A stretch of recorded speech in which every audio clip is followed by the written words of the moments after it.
ఓం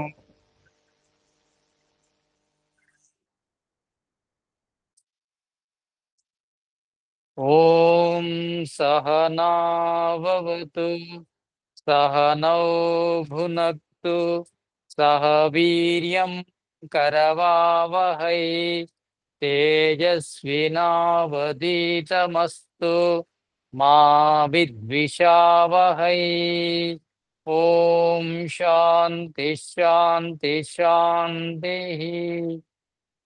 అందరికీ నమస్తే. ఈరోజు సాంఖ్య దర్శనంలోని విషయము పరమాత్మ ఒక్కడే, ఆత్మలు అనేకం. ఇది ఆ కాలంలో కూడా పరమాత్మ ఒక్కడే, ఆత్మ కూడా ఒకటే. పరమాత్మ ఆత్మ ఒకటే. పరమాత్మ వేరు కాదు, ఆత్మ వేరు కాదు, అంతా ఒకటే అని చెప్పే సిద్ధాంతం ఉండేది. ఆత్మలు వేరు వేరు కాదు, అన్ని ఒకటే, అదే పరమాత్మ అని. ఇది సిద్ధాంతం ఏం చెప్తున్నాడంటే ఆత్మలు ఒకటి కాదు, అనేకం. పరమాత్మ వేరే, ఆత్మ వేరే. ఆ ఆత్మలు కూడా అనేకం, ఒక ఆత్మ కాదు అనే దానికి తను హేతు ఏం చెప్పాడంటే సిద్ధాంతి, జన్మాది వ్యవస్థతః పురుష బహుత్వం. అంటే జన్మాది అంటే జన్మ, జీవనము, మరణము అనేది ఒకే క్షణము లోపల సంభవిస్తున్నాయి కనుక ఆత్మ ఒకటే అయితే ఒకే క్షణం లోపల ఇలా రకరకాలుగా జరగదు. అంటే ఈ క్షణం లోపల ఒక చోట పుడుతుంటే, ఒక చోట జీవిస్తున్నారు, ఒక చోట మరణిస్తున్నారు. ఒక ఆత్మ పుడుతుంది, ఒక ఆత్మ జీవిస్తుంది, ఒక ఆత్మ మరణిస్తుంది. ఇలా జన్మాది వ్యవస్థ వల్ల ఆత్మ అనేది ఒకటి కాదు, అనేకం అనేది రుజువు అవుతుంది. అంతేకాదు, ఒక ఆత్మ ముక్తిలో ఉంది, ఒక ఆత్మ బంధంలో ఉంది. దీన్ని బట్టి కూడా ఒకే ఆత్మ అయితే ఒకటే బంధంలో ఎలా ఉంటుంది, ఒకటే ముక్తిలో ఎలా ఉంటుంది. రెండు వేరు వేరు స్థితులు కదా. కనుక ముక్తాత్మలు ఎన్నో ఉన్నాయి, బంధంలో ఉన్న ఆత్మలు ఎన్నో ఉన్నాయి, పుట్టే ఆత్మలు ఎన్నో ఉన్నాయి, మరణించే ఆత్మలు ఎన్నో ఉన్నాయి, తర్వాత జీవిస్తున్న ఆత్మలు ఎన్నో ఉన్నాయి. కనుక ఆత్మ ఒకటి కాదు, అనేకమని సిద్ధాంతి నిరూపించడం జరిగింది. జన్మాది వ్యవస్థత పురుష బహుత్వం. పురుషుడు అంటే ఆత్మ, బహుత్వం అంటే అనేకం. ఆత్మలు ఎన్ని ఉన్నాయో ఈశ్వరునికి తెలుసు లెక్క. కానీ అనేకమని మాత్రము ఇక్కడ సిద్ధాంతి చెప్తున్నాడు. అనేకం అంటే కొన్ని ఆత్మలు పుడుతున్నాయి, కొన్ని మరణిస్తున్నాయి, కొన్ని జీవిస్తున్నాయి, కొన్ని బంధంలో ఉన్నాయి, కొన్ని ముక్తిలో ఉన్నాయి. కనుక ఈ రకరకాల వ్యవస్థలు ఉన్నాయి కనుక ఆత్మ ఒకటి కాదు, అనేకం అని సిద్ధాంతి చెప్తున్నాడు. కానీ పూర్వపక్షి దీన్ని వ్యతిరేకిస్తున్నాడు. ఆత్మలు అనేకం కాదు, ఆత్మ ఒకటే. మీరు వ్యవస్థల వల్ల ఆత్మలు అనేకమని చెప్తున్నారు, కానీ ఆత్మలు అనేకమేమి కాదు, ఒకటే. ఈ వ్యవస్థలు అనేవి ఉపాధి వల్ల కూడా జరగవచ్చు, అంటే శరీరం వల్ల జరగచ్చు. ఇక్కడ ఉపాధి అంటే శరీరం. శరీరాలు వేరు వేరు, కానీ ఆత్మ ఒకటే. అన్ని శరీరాల్లో ఉన్న ఆత్మ ఒకటే, శరీరాలు వేరు వేరు, ఉపాధి వేరు. ఉపాధి అంటే ఆశ్రయం వేరు. ఆత్మ ఒకటే, సర్వవ్యాపకం, అంతటా వ్యాపించి ఉంది. అదే ఆత్మ నీ శరీరంలో ఉంది, నా శరీరంలో ఉంది, చీమ శరీరంలో ఉంది, ఆవు శరీరంలో ఉంది, అన్నిట్లో అదే ఉంది, ఒకటే ఆత్మ. కానీ శరీరాలు వేరు వేరు. ఉపాధి వేరు వేరు. కనుక మీరనుకున్న జన్మ, మరణము, జీవనం అనేది శరీరానికి సంబంధించింది గదా! కనుక అది జరుగుతది. ఉపాధి వల్ల జరుగుతుంది. ఆత్మలు అనేకమని చెప్పడానికి ఏమి లేదు అని ఇక్కడ పూర్వపక్షి తన యొక్క అభిప్రాయాన్ని చెప్తున్నాడు. ఏం అభిప్రాయం చెప్తున్నాడంటే ఈ సూత్రం లోపల ఉపాధి భేదే అపి ఏకస్య నానా యోగః. ఉపాధి భేదే ఉపాధుల యొక్క తేడా వల్ల, అంటే శరీరముల యొక్క తేడా వల్ల కూడా ఈ ఒకటే అయిన ఆత్మ అనేకంగా అనిపిస్తుంది. ఏ విధంగానంటే ఆకాశస్య ఇవ ఘటాదిభిః. అంటే ఆకాశస్య ఇవ ఘటాదిభిః అంటే ఆకాశము ఒకటే. కానీ ఆశయాలను బట్టి ఇక్కడ అంటే ఆశ్రమము ఘటం అని ఎందుకు తీసుకున్నాడంటే కుండలు అనేకం ఉంటాయి. కానీ ఆకాశం ఒకటే. ఘటాకాశము, మఠాకాశము అని రకరకాలుగా చెప్తుంటారు. ఘటాకాశం అంటే ఈ కుండలో ఉన్న ఆకాశం వేరు, ఆ కుండలో ఉన్న ఆకాశం వేరు. మఠాకాశం అంటే ఈ ఇంట్లో ఉన్న ఆకాశం వేరు, ఈ గదిలో ఉన్న ఆకాశం వేరు, ఆ గదిలో ఉన్న ఆకాశం వేరు అని చెప్పడం జరుగుతుంది. ఆకాశం ఒకటే, మధ్యలో గోడలున్నాయి. కుండకు తనకు చుట్టూ ఒక ఆశ్రమంలాగా కుండకు ఒక గోడ ఉంది గనక ఆ కుండ వేరవుతుంది. ఆకాశాన్ని వేరు చేస్తుంది. అదేవిధంగా గదులున్నాయి గనక ఇంటికి మధ్య తేడా తేడా తీసుకొస్తుంది. అంటే గదుల మధ్య తేడా ఎలా వస్తుంది? గోడలతోనొస్తుంది. రకరకాల ఇండ్లున్నాయి. ఇండ్ల మధ్య తేడా కూడా మధ్యల ఉపాధి వల్ల వస్తుంది. కానీ ఆకాశం అంతా ఒకటే. కానీ అన్నిట్లోపల ఉన్నది అని చెప్పినట్టే ఆత్మ ఒకటే. శరీరం అనే గోడల వల్ల, శరీరం అనే ఉపాధి వల్ల వేరు వేరుగా అనిపిస్తుంది. అందులో ఉన్నది, ఇందులో ఉన్నది అంతా ఒకటే అని పూర్వపక్షి చెప్తున్నాడు. అంటే ఇలా చెప్పి ఏం చెప్తున్నాడంటే ఆత్మ ఒకటే కానీ ఈ శరీరానికి మరణము, జీవనము, తర్వాత జననము అనేది జరుగుతుంది. దాంట్లో ఈ జననము, మరణము, జీవనము అనే విషయాన్ని చెప్పడం కోసము ఆత్మలు అనేకం అని చెప్పవలసిన అవసరం లేదు. ఉపాధులు అనేకం, ఆశయాలు అనేకం. అంటే ఆత్మ ఈ శరీరం అనే ఆశ్రయంలో ఉంది, శరీరం అనే ఉపాధిలో ఉంది, అక్కడ చీమ అనే ఉపాధిలో ఉంది, అక్కడ ఆవు అనే ఉపాధిలో ఉంది.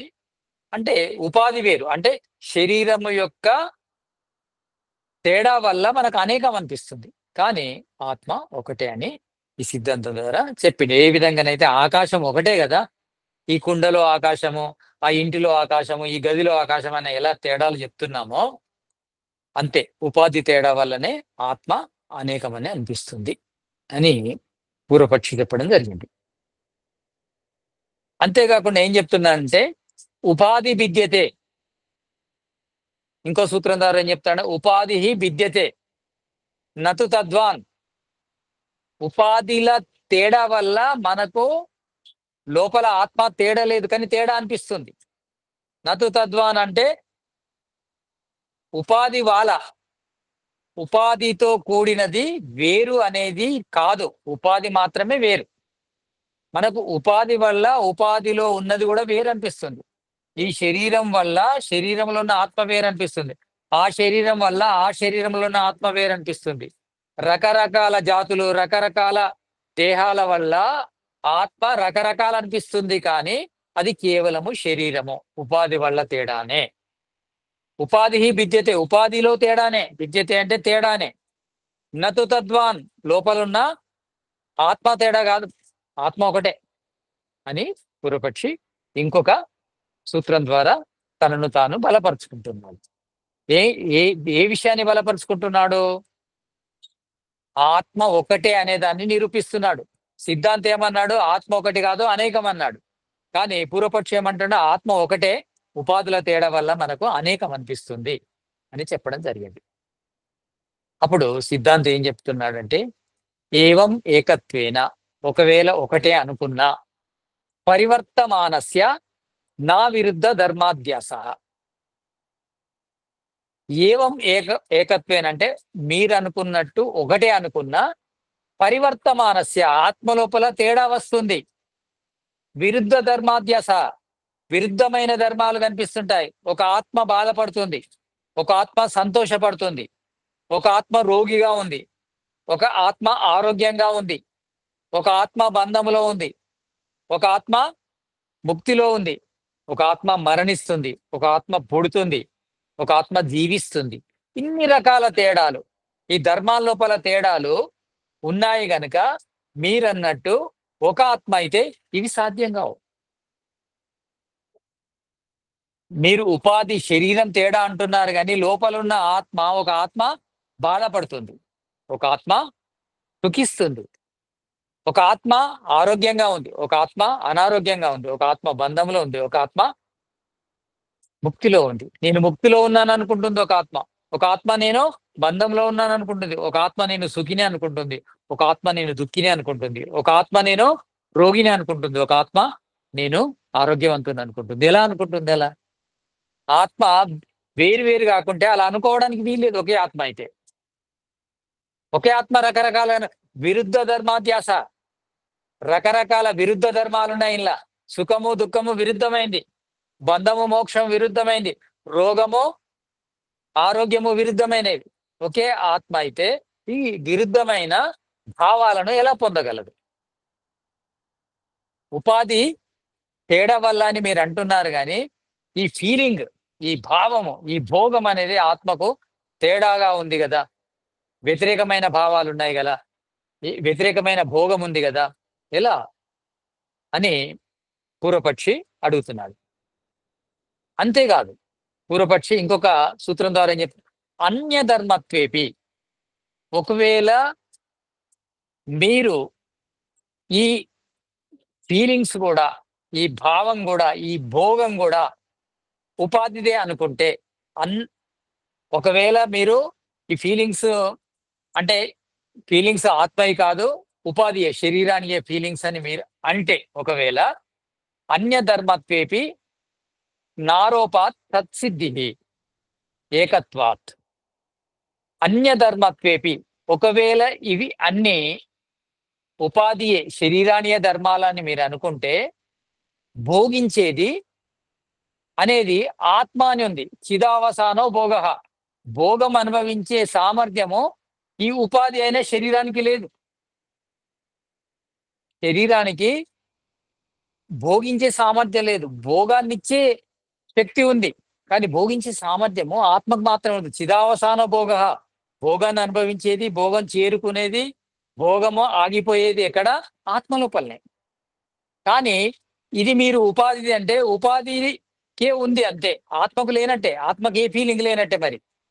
ఎందుకంటే ఈ శరీరానికి అలాంటి భోగాన్ని అనుభవించే సామర్థ్యం లేదు కనుక అది శరీరాన్ని అంటే ఆత్మది కూడా కాకుండా పోతుంది. అంటే ఆత్మకు ఏ ఫీలింగ్ లేకుండా పోతుంది. కనుక ఆత్మకు అంటే భోగించే సామర్థ్యం ఉంది కనుక, భోక్త ఆత్మనే కనుక, శరీరం ఎన్నడూ భోక్త కాదు కనుక లోపల ఒక భోక్త ఉంది.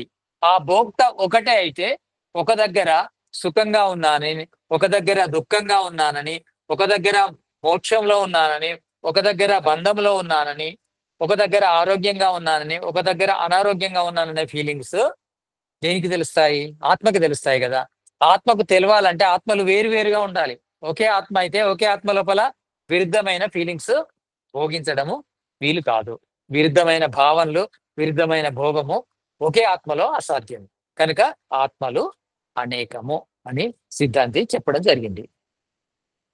అయితే మళ్ళీ ఏం చెప్తున్నాడంటే పూర్వపక్షి, ఓకే, మీరంటున్నట్టు ఆత్మలు అనేకం, ఈ లక్షణం కూడా, భోగించే లక్షణం కూడా ఆత్మదే. ఉపాధి అనే శరీరానికి భోగించే లక్షణం లేదు. సరే, ఆత్మలు అనేకమని నేను నమ్మాను, మీరు చెప్పారు. కానీ శృతి లోపల చిదా అసంగో అసంగ అయం పురుష అనేది ఒక సూత్రం వస్తుంది. ఇంతకుముందు మనం సాంఖ్య దర్శనంలో కూడా చదువుకున్నాం.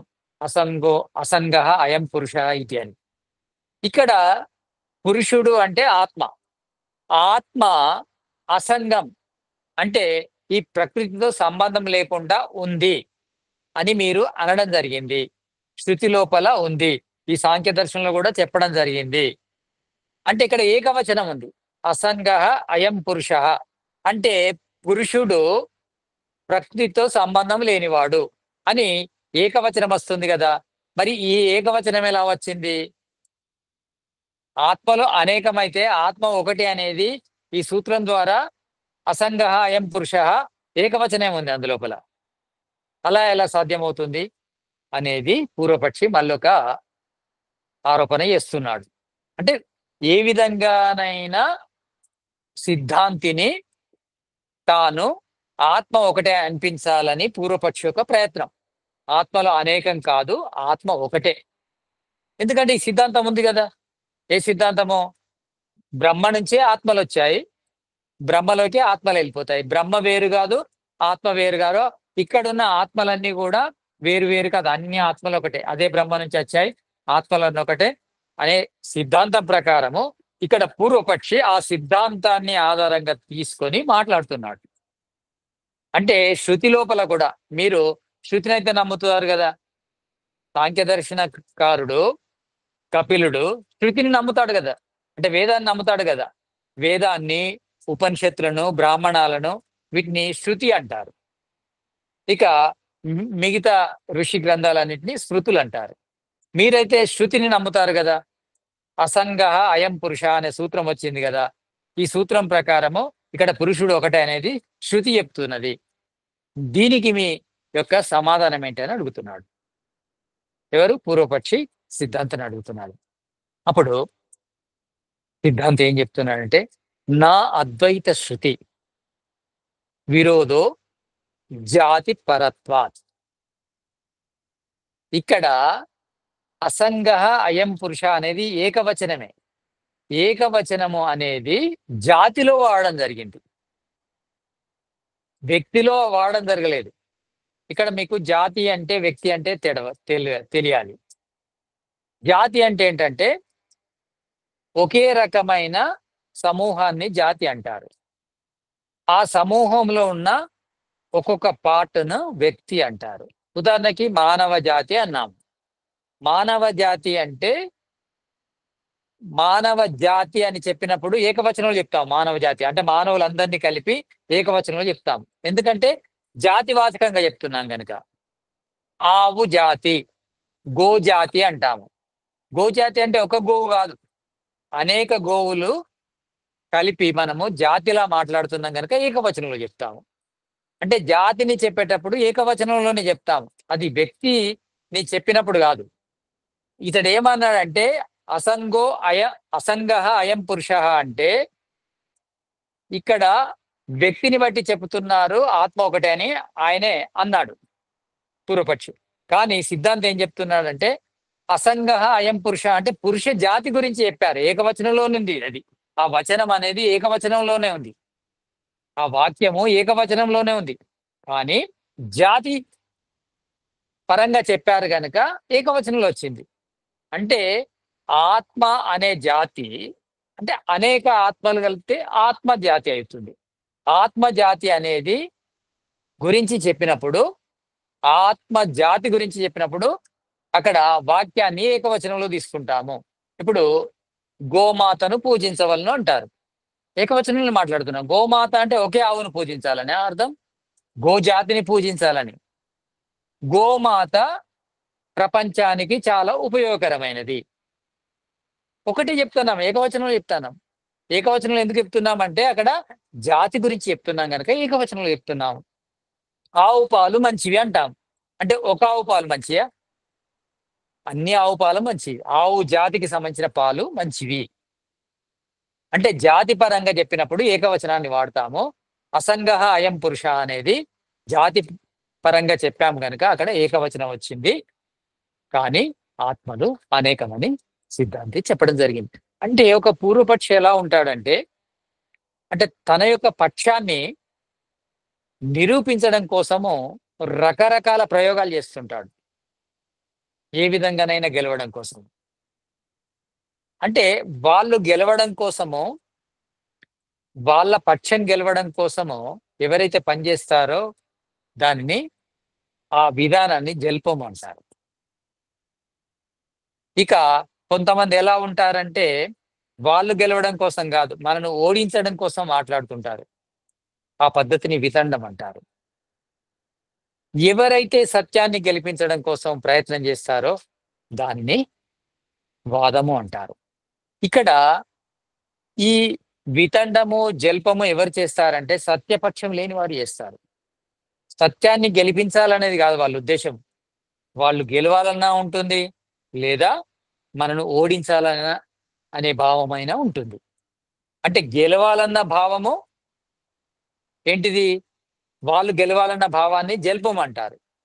మనను ఓడించాలన్న భావాన్ని వితండము అంటారు. ఇక సత్యాన్ని గెలిపించాలనే భావాన్ని వాదము అంటారు. ఇది న్యాయదర్శనంలో వస్తుంది. మనం ముందు చదువుతాం ఈ విషయాలు. అయితే ఇక్కడ ఈ పూర్వపక్షి ఎలా ఉంటాడంటే, తనను గెలిపించుకునే ప్రయత్నం చేస్తాడు. ఫస్ట్ జల్పం చేస్తాడు. ఇక జల్పంలో సాధ్యం కాకుండా వితండం చేస్తాడు. అంటే మనల్ని ఓడించే ప్రయత్నం చేస్తాడు. కానీ సత్యమేవ జయతే, సత్యమే గెలుస్తుంది గనుక వాది ఎప్పుడు ఓడిపోడు. ఇక్కడ సిద్ధాంతి ఏం చెప్తున్నాడంటే, విదిత్ బంధ కారణస్య దృశ్య తత్రూపం.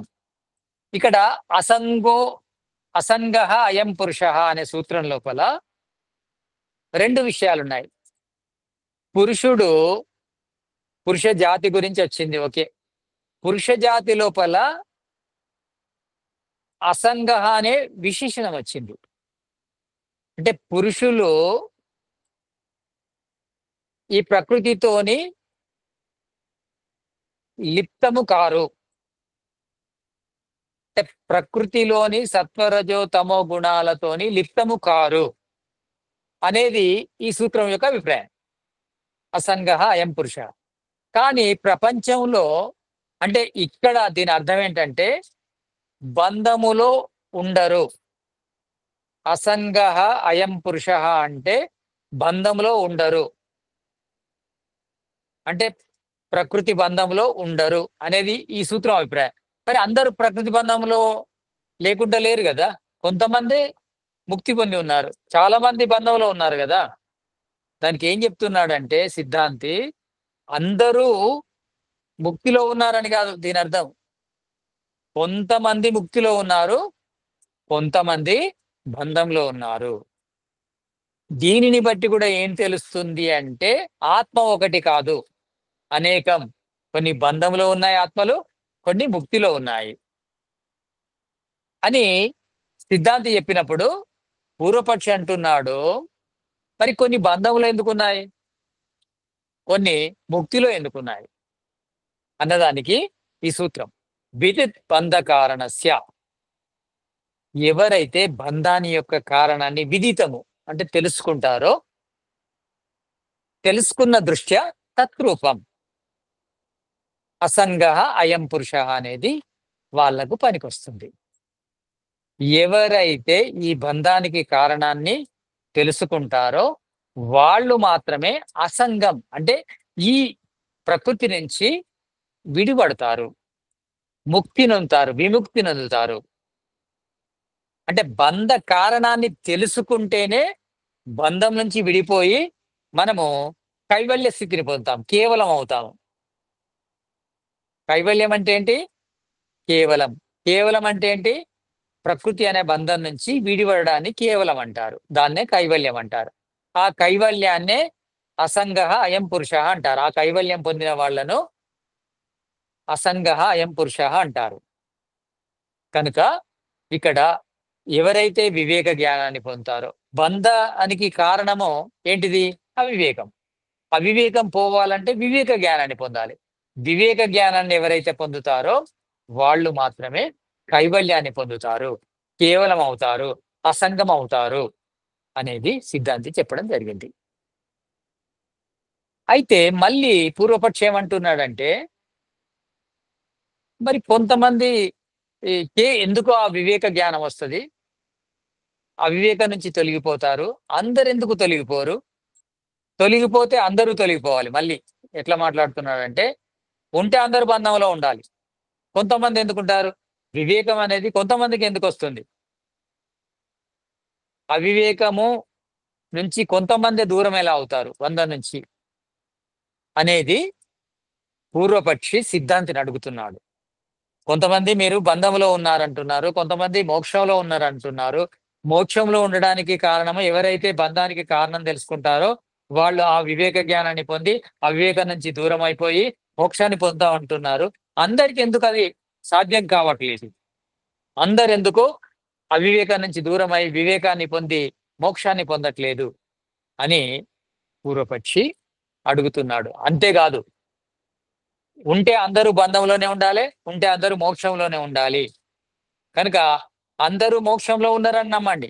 లేకుంటే అందరూ బంధంలో ఉన్నారని నమ్మండి అని పూర్వపక్షి వితండం చేస్తున్నాడు. దానికి సిద్ధాంతం ఏం చెప్తున్నాడంటే, నా అంధ్ర నా అంధదృష్ట్యా చక్షుష్మతాం అనుపలంబః. నా అంధదృష్ట్యా ఒకరికి కళ్ళు లేవనుకోండి. వాళ్లకు ఈ ప్రపంచం కనిపించదు. నా అంధదృష్ట్యా అయితే ఎవరైతే అంధులున్నారో వాళ్ళకి ప్రపంచం కల్పదు. చక్షుష్మతాం అనుపలంబః. కానీ కళ్ళున్న వాళ్లకు కనిపించదు ప్రపంచము అంటే, ఒక కళ్ళు లేని వాళ్ళకి ప్రపంచం కనిపించదు. కళ్ళు ఉన్న వాళ్ళకి కూడా కనిపించదు అంటే తప్పు కదా!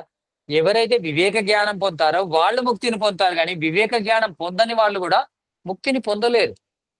వివేక జ్ఞానం కోసం వివేక సాధన చేయాలి.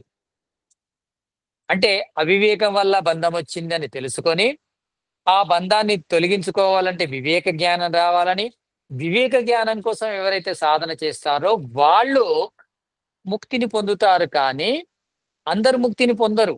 ఏ విధంగానైతే కళ్ళున్న వ్యక్తికి ఈ ప్రపంచం కనిపిస్తది గానీ, కళ్ళు లేని వ్యక్తికి ఈ ప్రపంచం కనిపించదు. కళ్ళు లేని వ్యక్తికి ప్రపంచం కనిపించట్లేదు గనక, అందరికీ ఈ ప్రపంచము కనిపించట్లేదు, ఈ ప్రపంచమే లేదు అనడం అనేది అబద్ధము. అది పూర్వపక్షిని సిద్ధాంతి ఈ విధంగా ఖండించాడు. అంటే ఎవరైతే వివేకం పొందుతారో వాళ్ళు మోక్షాన్ని పొందుతారు గానీ, వివేక జ్ఞానం లేని వాళ్ళు మోక్షం పొందరు. ఏ విధంగానైతే కళ్ళున్న వాళ్ళు ప్రపంచాన్ని చూస్తారు, కళ్ళు లేని వాళ్ళు ప్రపంచాన్ని చూడరు.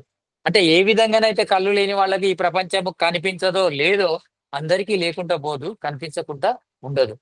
కనుక మీరన్నది తప్పు అని సిద్ధాంతి చెప్పడం జరిగింది. అయితే మళ్ళీ పూర్వపక్షం ఏం అడుగుతున్నాడంటే, సరే ఎవరైనా మోక్షాన్ని పొందారా? ఈ ప్రశ్న అందరికొస్తది. ఇప్పటి వాళ్ళకి గూడా వస్తది. ఎవరైనా మోక్షం పొందున్నారా? మన మోక్షం గురించి సాధన చేయాలంటే ఎవరైనా పొందిన వాళ్ళ ఉదాహరణలున్నాయా? చాలా మంది అడుగుతుంటారు నన్ను కూడా. ఎవరైనా మోక్షం పొందిన వాళ్ళది, ముక్తి పొందిన వాళ్ళ యొక్క ఆహ్, రిఫరెన్స్ ఇమ్మని. ఇక్కడ దానికి సిద్ధాంతం ఏం చెప్తున్నాడంటే, వామదేవాది ముక్తో నాద్వైతం. అంటే ఇక్కడ వామదేవుడు అంటే కపిలుడు రాసిన టైం లోపల వామదేవుడు, వామదేవాది అంటే వామదేవుడు అనే ఒక ఋషి. తర్వాత వామదేవాది లోపల మనకు బ్రహ్మముని తన భాష్యం లోపల ఏం తీసుకున్నాడంటే, శుకుడు, వామదేవుడు, శుకుడు, భరతుడు వీళ్ళు తక్కువ ఏజ్ లోపల ముక్తిని పొందారు. ముక్తిని తక్కువ ఏజ్ లో పొందాలంటే పూర్వజన్మ లోపల సాధన చేసి ఉండాలి. ఎవరి సంస్కారాలు పవిత్రంగా ఉంటాయో వాళ్ళు తక్కువ వయసులోనే ముక్తి పొందుతారు. ఇట్లా వామదేవాది ముక్తో అంటే వామదేవు లాంటి వాళ్ళు ఎంతో మంది చిరుప్రాయంలోనే ముక్తిని పొందారు. ఇక ఎక్కువ వయసులో ముక్తి పొందిన వాళ్ళు ఉన్నారు.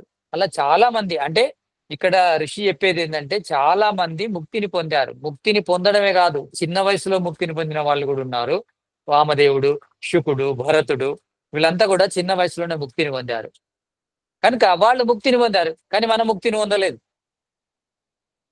కనుక కొంతమంది ముక్తిని పొందారు, కొంతమంది ముక్తిని పొందలేదు. కొంతమంది ఇప్పుడు వామదేవుడు లాంటి వాళ్ళు ఎంతో మంది ముక్తిని పొందిన వాళ్ళు ఉన్నారు. అదే విధంగా మనలాంటి వాళ్ళు ఎంతో మంది ముక్తిని పొందిన వాళ్ళు కూడా ఉన్నారు. మనం ఇంకా బంధంలో ఉన్నాం, శరీరంలో ఉన్నాం. నమస్తే. కనుక జీ నమస్తే అండి. గురూజీ నమస్తే జీ. నమస్తే. ఆ నమస్తే. భరతుడు అంటే మన శ్రీరామచంద్రుడు తమ్ముడా భరతుడు? కాదండి. అతను కాదా? కాదు. భరత మహర్షి. అతనొక లైన్ మాట. అతనికి ఉంది. ఓకే. అయితే ఓకే. సరేనండి. ఈ శుకుడు, భరతుడు, వామదేవుడు లాంటి వాళ్ళు ఎంతో మంది ముక్తిని పొందారు. ముక్తిని పొందిన వాళ్ళు ఎంతో మంది ఉన్నారు. అదే విధంగా బంధంలో ఉన్న వాళ్ళు మనలాంటి వాళ్ళు ఎంతో మంది ఉన్నారు శరీరం లోపల. దీన్ని బట్టి ఏం తెలుస్తుంది? ఆత్మలు అనేకం. ముక్తిని పొందిన ఆత్మలు అనేకమే, బంధంలో ఉన్న ఆత్మలు కూడా అనేకమే అని ఋషి చెప్పడం జరిగింది. నా ద్వైతం, నా అంటే ముక్తిని పొందిన వాళ్ళు, ముక్తిని పొందిన వాళ్ళు అనేకం ఉన్నారు గనక ఆత్మ ఒకటే కాదు అనేకం అనేది చెప్పడం జరిగింది. అయితే ఇక్కడ పూర్వపక్షం ఏమంటున్నాడంటే, ఎవరు ముక్తిని పొందలేదు, నేను నమ్మను. వామదేవుడు పొందలేదు, శుకుడు పొందలేదు, భరతుడు పొందలేదు, ఇంకెంతో మంది ఋషులు ఎవరు కూడా పొందలేదు, ఇప్పటి వరకు ఎవరు కూడా ముక్తిని పొందలేదు అని ఖరాఖండిగా చెప్తున్నాడు. ఎవరు? పూర్వపక్షి. సిద్ధాంతి నమ్మట్లేదు. మీరు వామదేవుడు పొందాడు, శుకుడు పొందాడు, భరతుడు పొందాడు, ఇంకెంతో మంది ఋషులు ముక్తిని పొందారని చెప్తున్నారు, కానీ నేను నమ్మను, ఎవరు కూడా ముక్తిని పొందలేదు ఈ ప్రపంచం లోపల అని ఎవరు చెప్తున్నారు? పూర్వపక్షి చెప్తున్నాడు. అయితే దానికి సిద్ధాంతి ఏమంటున్నాడంటే, అనాదౌ అద్య యావత్ అభావాత్ భవిష్యదపి ఏవం. ఒకవేళ అనాది కాలం నుంచి కూడా ఎవరు ముక్తిని పొందకుంటే భవిష్యత్తులో కూడా ఎవరు ముక్తిని పొందరు. అంటే ఇంతకు ముందు పొంది ఉంటే ఇప్పుడు పొందుతారు అనేది నమ్మొచ్చు, కానీ ఇంతకు ముందు ఎవరు ముక్తిని పొందలేదు అనుకోండి. ఎవరు చెప్తున్నా? సిద్ధాంతి చెప్తున్నాడు. ఎవరు ముక్తిని పొందలేదని పూర్వపక్ష అన్నదానికి సిద్ధాంతి ఏం చెప్తున్నాడంటే, ఇంతకు ముందు అనాది కాలం నుంచి ఎవరు ముక్తిని పొందలేదని నువ్వు అంటున్నావు. ఒకవేళ అనాది కాలం నుంచి ఎవరు ముక్తిని పొందకుంటే ఇక ముందు కూడా పొందరు, ఇప్పుడు పొందరు, భవిష్యత్తులో కూడా పొందరు. భవిష్యత్ ఏవం, భవిష్యత్తులో కూడా ఇది జరగదు ముక్తి పొందడం అనేది. మరి అలా జరగకుంటే ముక్తి గురించి వేదాలు గాని, అంటే శృతులు గాని, స్మృతులు గాని ఎందుకు బోధిస్తున్నాయి ముక్తిని పొందండి అని, ముక్తిని సాధించమని? అన్ని 6 దర్శనాలు కూడా మోక్ష శాస్త్రాలే. న్యాయం గాని, వైశేషికం గాని, సాంఖ్య గాని, యోగ గాని, పూర్వమీమాంస గాని, ఉత్తరమీమాంస గాని, ఇవన్నీ శాస్త్రాలు మోక్ష శాస్త్రాలే. ఇవన్నీ ఏం చెప్తున్నాయి? ముక్తిని పొందమని చెప్తున్నాయి. అదే విధంగా వేదాలు గాని, ఉపనిషత్తులు గాని, బ్రాహ్మణాలు గాని అన్ని కూడా ముక్తిని పొందమనే చెప్తున్నాయి. మరి అలా ముక్తిని పొందుమన్న ఉపదేశం అనేది అనుపదేశం అవుతుంది కదా. ఒకవేళ ఎవరు ముక్తిని పొందకుంటే ఇప్పటి వరకు ఇక ముందు ఎవరు పొందరు గనక ఉపదేశం చేస్తున్న ఈ వేదాది శాస్త్రాల యొక్క ఉపదేశం వ్యర్థమే కదా అని సిద్ధాంతి చెప్తున్నాడు. అంటే ఈ సిద్ధాంతము ఏంటంటే, ఎవరు ముక్తిని పొందకుంటే ఇక ముక్తిని పొందవు కనుక ఈ శాస్త్రాలు అనేటివి ముక్తిని పొందమని చెప్తున్నాయి కనుక ఇంతకు ముందు కూడా ముక్తిని పొందారు, ఇక ముందు కూడా ముక్తిని పొందుతారు. మనం కూడా సాధన చేస్తే ముక్తిని పొందుతామనేది సిద్ధాంతి యొక్క ఉద్దేశం. అనాదౌ అద్య యావత్ అభావత్ భవిష్యత్ అపి ఏవం. అంటే ముక్తిని ఇంతకు ముందు పొందారు కనుక ఇక ముందు కూడా ముక్తిని పొందుతారు అన్నప్పుడు పూర్వపక్షం ఏమంటున్నాడంటే, ఒకవేళ ఇంతకు ముందు ముక్తిని పొంది ఉంటే అనంతమైన కాలం కదా ఇది. అనంతమైన కాలం లోపల జీవులన్నీ ముక్తిని పొందుతూ పోతూ ఉంటే ఇప్పుడు మరి ఏమి ఉండకూడదు కదా. అయినా మళ్ళీ ఇక్కడ మనుషులు కనిపిస్తున్నారు, రకరకాల ప్రాణులు కనిపిస్తున్నాయి, అన్నిటి లోపల ఆత్మ ఉంది. మరి అనాది కాలం నుంచి ముక్తిని పొందుతూ పొందుతూ పొందుతూ వస్తే ఇప్పుడు అన్ని మాయమైపోవాలి కదా. ఈ ఆత్మలేంటిది, మళ్ళీ ఈ రకరకాల శరీరాలు ఏంటివి, ఈ ప్రపంచం, ఈ జగత్తే ఉండొద్దు కదా. ఒకవేళ ముక్తిని పొందడమే నిజమైతే అనంతకాలం నుంచి ముక్తిని పొందుతుంటే ఒక ఆత్మ వెనక ఒక ఆత్మ వెనక ఒక ఆత్మ, ఇలా అన్ని ఆత్మలు అయిపోవాలి కదా, ముక్తిని పొంది ఉండాలి కదా. మరి ఇప్పుడు ఈ కనిపించే జగత్ ఏంది, ఇక్కడ ఉన్న రకరకాల ప్రాణులు ఏంటని ప్రశ్నిస్తున్నాడు పూర్వపక్షి. ఏ విధంగా ఇరికించాలని చూస్తున్నాడు చూడండి సిద్ధాంతిని పూర్వపక్షి. అయితే దీనికి సిద్ధాంతం ఏం చెప్తున్నాడంటే, ఇదానిం ఇవ సర్వత్ర నా అత్యంతోచ్ఛేద. ఇదానిం ఇవ సర్వత్ర నా అత్యంతోచ్ఛేద. దీని అర్థం ఏంటంటే, ఇప్పుడు ప్రపంచం ఎలా ఉందో ఇక ముందు కూడా ఇలానే ఉంటుంది. సిద్ధాంతం ఏం చెప్తున్నా అంటే పూర్వపక్షితోని, ఇప్పుడు ఇంతకు ముందు ఎలా ఉందో ఇప్పుడు అలానే ఉంది, ఇప్పుడు ఎలా ఉందో ఇంతకు ముందు అలానే ఉంది, ఇక ముందు కూడా అలానే ఉంటుంది. అంటే ఇలానే కొనసాగుతుంది. ముక్తిని పొందిన వాళ్ళు అటే పోరు. నా అత్యంతోచ్ఛేద, ఆత్మ వెళ్ళి బ్రహ్మ లోపల లీనం కాదు, పరాంతకాలం తర్వాత తిరిగి వస్తుంది. ముక్తిని